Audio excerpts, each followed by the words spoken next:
بسم اللہ الرحمن الرحیم۔ السلام علیکم ناظرین، میں ہوں جیم جمالی اور آپ دیکھ رہے ہیں ڈیجیٹل کے سب سے بڑے چینل نیوز پاکستان کا پروگرام اے ٹو زی۔ ناظرین، آپ کے علم میں ہے کہ اب پاکستان اور افغانستان کے درمیان مستقل جنگ بندی ہو گئی ہے اور یہ جنگ بندی افغانستان کی درخواست پر کی گئی ہے اور اس میں ترکیہ، قطر اور سعودی عرب نے اہم کردار ادا کیا ہے، جبکہ پس پردہ رہ کر چین نے بھی اس جنگ بندی میں اپنا کردار ادا کیا ہے۔ اس کے علاوہ یہ بھی اطلاعات ہیں کہ امریکی حکومت نے بھی پس پردہ رہ کر پاک افغانستان جنگ بندی کرانے میں اہم کردار ادا کیا ہے۔ اس سلسلے میں وزیر دفاع خواجہ آصف نے کہا ہے کہ پاکستان اور افغانستان متفق ہیں کہ دہشت گردی کا فوری خاتمہ ضروری ہے۔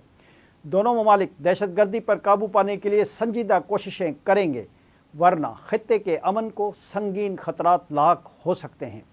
قطری ٹی وی کو انٹرویو دیتے ہوئے انہوں نے کہا کہ پاکستان اور افغانستان کے درمیان معاہدے کا بنیادی مقصد دہشت گردی کے مسئلے کو ختم کرنا ہے۔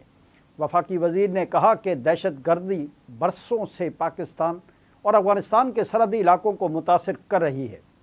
یاد رہے کہ گزشتہ ہفتے دہشت گردی کا مسئلہ دونوں ممالک کے درمیان براہ راست جھڑپ تک پہنچ گیا تھا اور اس نے ایک چھوٹی جنگ کی صورت بھی اختیار کر لی تھی۔ خواجہ آصف کا کہنا تھا کہ معاہدے کی تفصیلات کو حتمی شکل دینے کے لیے ایک اور اجلاس آئندہ ہفتے استنبول میں ہوگا۔ یہ معاہدہ بنیادی طور پر قطر اور ترکیہ کی ثالثی سے ہوا ہے۔ انہوں نے کہا کہ قطر کے امیر شیخ تمیم بن حمد الثانی ترک صدر طیب اردوان اور ترک وفد کے سربراہ کا شکریہ ادا کرتے ہیں۔ واضح رہے کہ ہفتے کی شب دوحہ میں پاکستان اور افغانستان کے مذاکرات کے بعد فوری جنگ بندی پر اتفاق ہوا تھا۔ پاکستانی وفد کی قیادت وزیر دفاع خواجہ محمد آصف کر رہے تھے۔ جی ناظرین، دوسری جانب وفاقی وزیر داخلہ محسن نقوی نے کہا ہے کہ پاکستان کی سرزمین سے فتنۃ الہندوستان کا خاتمہ کر کے دم لیں گے۔ بھارتی حمایت یافتہ دہشت گردوں کے مذموم عزائم کامیاب نہیں ہوں گے۔ وفاقی وزیر داخلہ محسن نقوی سے گورنر خیبر پختونخوا فیصل کریم کنڈی نے اہم ملاقات کی۔ اس ملاقات کو صوبے میں گورنر راج لگانے کی غیر مصدقہ اطلاعات کے حوالے سے بھی اہم قرار دیا جا رہا ہے۔ ملاقات میں خیبر پختونخوا میں امن و امان کی صورتحال اور دہشت گردی کے حالیہ واقعات پر تفصیلی تبادلہ خیال اور صوبے کے مختلف اضلاع میں فتنہ الخوارج کے خلاف جاری آپریشنز اور پاک افغان موجودہ صورتحال پر بھی گفتگو ہوئی۔ خیبر پختونخوا میں موجودہ صورتحال پر بھی گفتگو ہوئی۔ خیبر پختونخوا میں پائیدار امن کے قیام کے لیے فتنۃ الہندوستان کے خلاف کامیاب کارروائیوں پر سیکورٹی فورسز کو خراج تحسین اور پولیس ٹریننگ سینٹرز و ناظرہ آفس ڈی آئی خان پر حملوں کے شہداء کو خراج عقیدت پیش کیا گیا۔ اس موقع پر گفتگو کرتے ہوئے وفاقی وزیر داخلہ محسن نقوی نے کہا کہ خیبر پختونخوا کے عوام اور قانون نافذ کرنے والے اداروں نے بہادری سے دہشت گردی کے ناسور کا مقابلہ کیا ہے۔ انہوں نے کہا کہ فتنہ الہندوستان کے دہشت گرد پاکستان کی یکجہتی اور امن کے دشمن ہیں۔ درندہ صفت عناصر کے خلاف آپریشنز جاری رہیں گے۔ وفاقی حکومت صوبے میں امن و امان اور انسداد دہشت گردی کے لیے بھرپور ممکن تعاون فراہم کر رہی ہے۔ محسن نقوی کا کہنا تھا کہ دہشت گردی کے خلاف جنگ میں خیبر پختونخوا کے عوام کی قربانیوں کو قدر کی نگاہ سے دیکھتے ہیں۔ گورنر خیبر پختونخوا فیصل کریم کنڈی نے کہا کہ خیبر پختونخوا کے عوام امن کے دائی ہیں۔ خیبر پختونخوا کی ترقی و خوشحالی کے لیے قیام امن ناگزیر ہے۔ انہوں نے کہا کہ ملک و قوم کے دشمن دہشت گردوں کے خلاف انٹیلیجنس بیسڈ آپریشن بھی ناگزیر ہیں۔ جی ناظرین، دوسری جانب یہ خبر بھی اہم ہے کہ پاکستان نے افغانستان، ایران اور روس کے ساتھ نیا بارڈر ٹریڈ فریم ورک متعارف کروا دیا۔ وزارت تجارت نے business to business border trade mechanism میں ترامیم کا نوٹیفیکیشن جاری کر دیا۔ نوٹیفیکیشن کے مطابق ان ممالک کے ساتھ بارڈر ٹریڈ کے لیے مختلف شرائط کو نرم کر دیا گیا ہے۔ برآمد سے قبل لازمی درآمد کی شرط نرم کر کے بیک وقت درآمد و برآمد کی اجازت ہوگی۔ نجی اداروں کو کنسورشیم بنانے کی اجازت دے دی گئی ہے۔ بارڈر ٹریڈ کے لین دین کا دورانیہ 90 روز سے بڑھا کر 120 روز کر دیا گیا ہے۔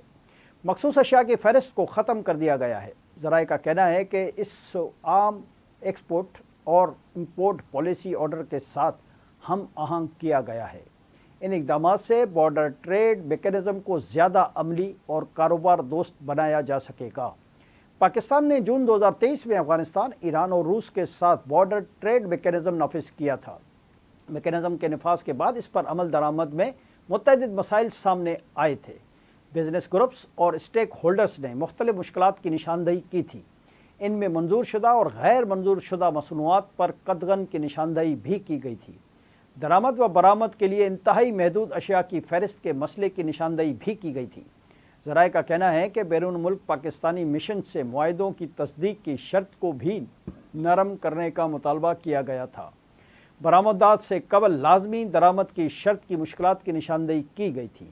کسٹم کی منظوری کے 90 روز کے اندر کھاتوں کے تصفیے کی پابندی کی نشاندہی کی گئی تھی۔ ان رکاوٹوں نے تجارتی سرگرمیوں کو سست اور کاروبار کے لیے مشکلات پیدا کر دی تھیں۔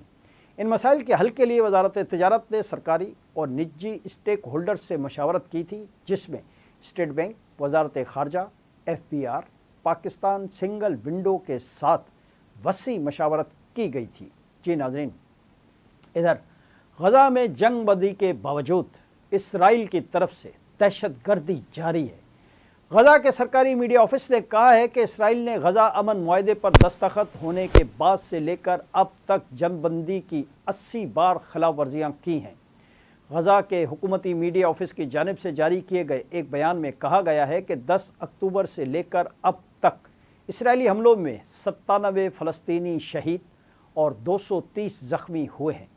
غزہ کے میڈیا کے مطابق اسرائیلی فورسز کی کارروائیاں بین الاقوامی انسانی قانون کی خلاف ورزیاں ہیں۔ اسرائیلی اقدامات اس کے جارحانہ رویے اور خون خرابے کی خواہش ظاہر کرتے ہیں۔ دوسری جانب اسرائیلی فوج کی جانب سے حملوں کو حماس کی جانب سے مبینہ جنگ بندی کی خلاف ورزی کا رد عمل قرار دیا گیا ہے، تاہم حماس نے ان الزامات کی مکمل تردید کی ہے۔ اس پر امریکی صدر ڈونلڈ ٹرمپ کا کہنا ہے کہ غزہ میں جنگ بندی اب بھی نافذ العمل ہے۔ یقینی بنانا چاہتے ہیں کہ صورتحال مکمل طور پر پرامن رہے۔ اگر حماس نے کچھ کیا تو سخت لیکن مناسب انداز میں نمٹا جائے گا۔ اس معاملے پر امریکی نائب صدر JD وینس نے کہا کہ حماس کے ہتھیار ڈالنے سے قبل غزہ میں سیکیورٹی انفراسٹرکچر قائم کرنا ضروری ہے۔ خلیجی عرب ممالک کے امن دستے غزہ میں تعینات ہوں تاکہ قانون و نظم اور سیکیورٹی برقرار رکھی جا سکے۔ دوسری جانب فرانسیسی صدر ایمانوئل میکرون نے سعودی ولی عہد محمد بن سلمان کو ٹیلی فون کیا، جہاں دونوں رہنماؤں کے درمیان غزہ کی تازہ صورتحال اور جنگ کے خاتمے کے لیے جاری کوششوں پر بات چیت کی گئی۔ غیر ملکی میڈیا کے مطابق سعودی ولی عہد محمد بن سلمان اور فرانسیسی صدر ایمانوئل میکرون کے درمیان ٹیلی فونک گفتگو ہوئی، جس میں دونوں رہنماؤں نے مختلف شعبوں میں تعاون، باہمی دلچسپی کے امور اور علاقائی حالات پر تبادلہ خیال کیا۔ دونوں رہنماؤں نے مشرق وسطیٰ میں سلامتی اور استحکام کو بڑھانے کے لیے کی جانے والی کوششوں کا جائزہ لیا، جبکہ ساتھ ہی غزہ کی تازہ ترین صورتحال اور جنگ کے خاتمے کے لیے جاری کوششوں پر بھی بات چیت کی گئی۔ گفتگو کے دوران دونوں رہنماؤں نے فلسطینیوں کی تکالیف کے فوری خاتمے اور اسرائیلی فوج کے مکمل انخلاء کی ضرورت پر زور دیا۔ دونوں رہنماؤں نے دو ریاستی حل پر مبنی منصفانہ عمل کے حصول کے لیے عملی اقدامات شروع کرنے کی اہمیت پر بھی اتفاق کیا۔ آج کے لیے اتنا ہی۔ اگلے پروگرام تک کے لیے اپنے میزبان جیم جمالی کو اجازت دیجیے۔ اللہ حافظ۔